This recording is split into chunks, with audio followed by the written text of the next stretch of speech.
Be strong.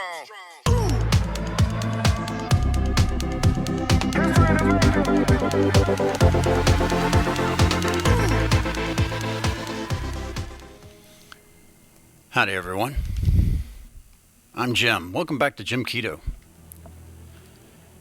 So I was hoping to take a look at the concept of grids. I've mentioned them before. When we come into any of these control panels and we run over to info, we can see that this particular platform, actually we don't even have to go over to info. When you come in and select, the first thing you're going to see is the starting platform. All right, in this particular case, whatever it is that this item, whatever grid that's attached to. So when you have a platform like this,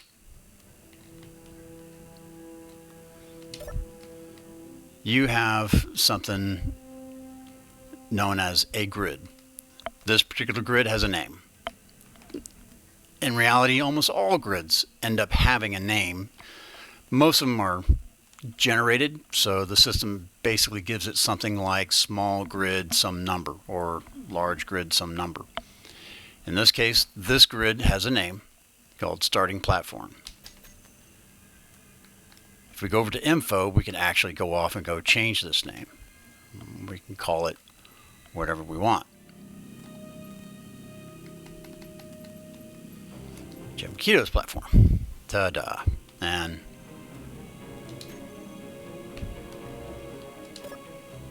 now we can see it is JimKiDo's platform. And we've got a couple of other things that we can specify from this view to show things like center of mass, the gravity range. All right, so that's a grid. This is a grid. Now let's come in here and let's just grab that real quick.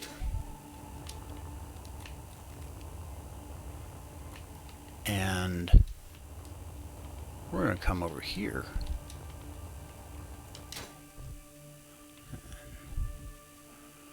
We're going to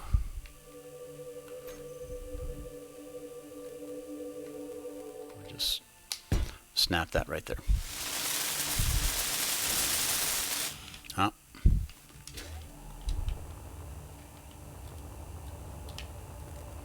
Let's go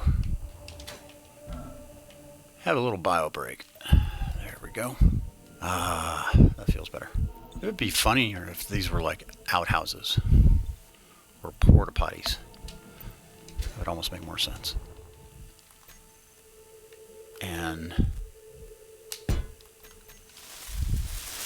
we go. Now, in reality, just one of these items makes up a grid. So it's on its own here. Now, let's see if I can put something down. There we go.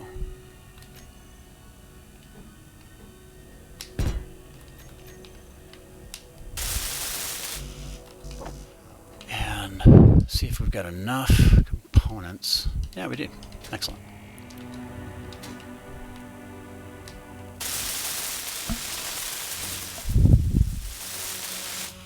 Okay. There we go. Static grid 6157. It's not a part of the other grid. This is the only item on the grid. There's no inventory. It's just this. And it's all red because there's no power. I don't have a battery associated with this grid. This is what's actually considered a large grid because it uses large blocks, but its generated name is static grid 6157. That's all it takes to make another grid. Like in this case, this item, this particular ship, while technically attached, acts as a separate grid as well.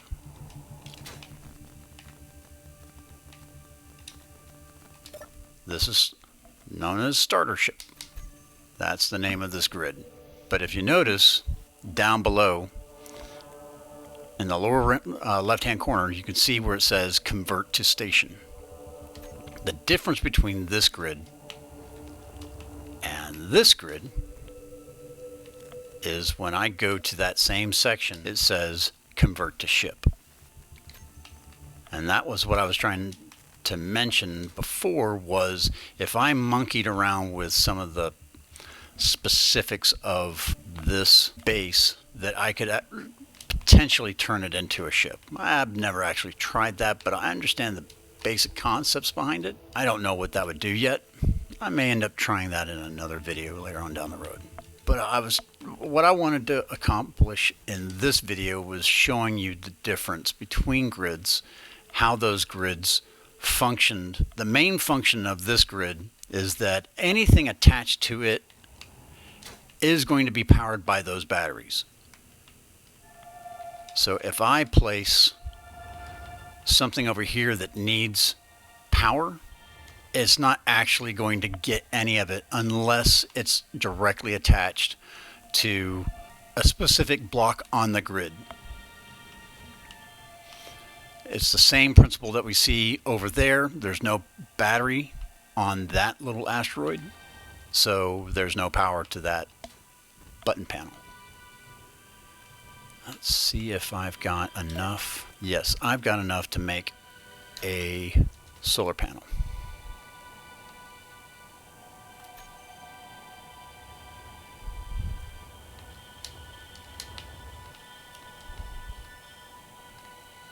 This is not finding a grid.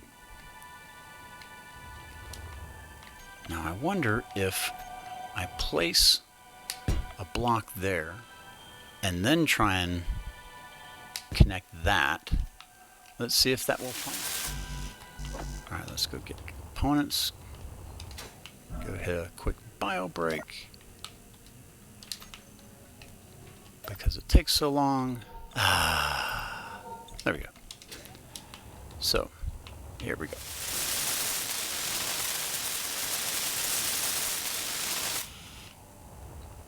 This should be a separate grid. All it is attached to the asteroid, but it doesn't have anything to do with these components. There's no connection between them. Now, I wonder if that is actually connected underneath, because this has power. So let's find out.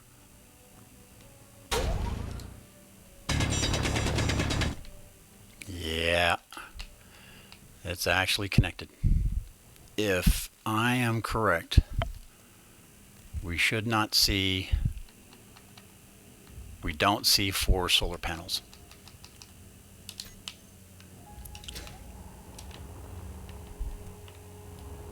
If I grind this down,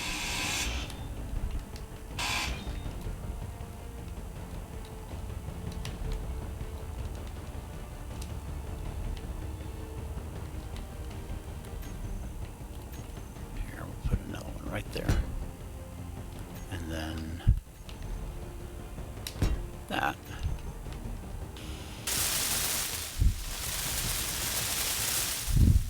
Again, we just need to get it above the functional level.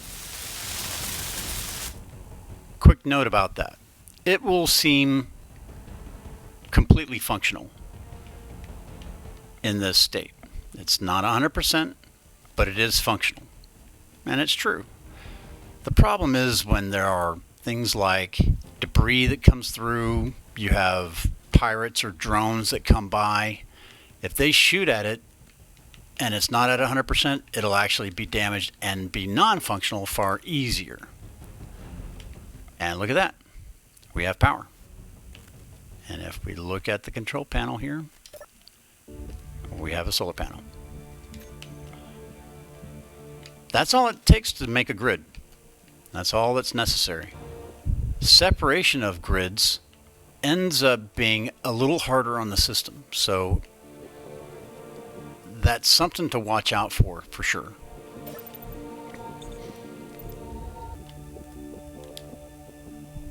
So thanks for watching this, guys. I know some of these concepts seem to be straightforward and others not as much. I hope that covering some of these details will help out in the long run. If there are any other questions or concerns, please leave a comment down below. Definitely hit the like button and subscribe and hit the notification bell. I'll have other videos like this coming out soon, covering some other topics. Some of the topics that I'm looking forward to going through are things like how to work with the bill planner, the progression tree, and how to find resources. Thanks again for watching, and remember, stay safe out there.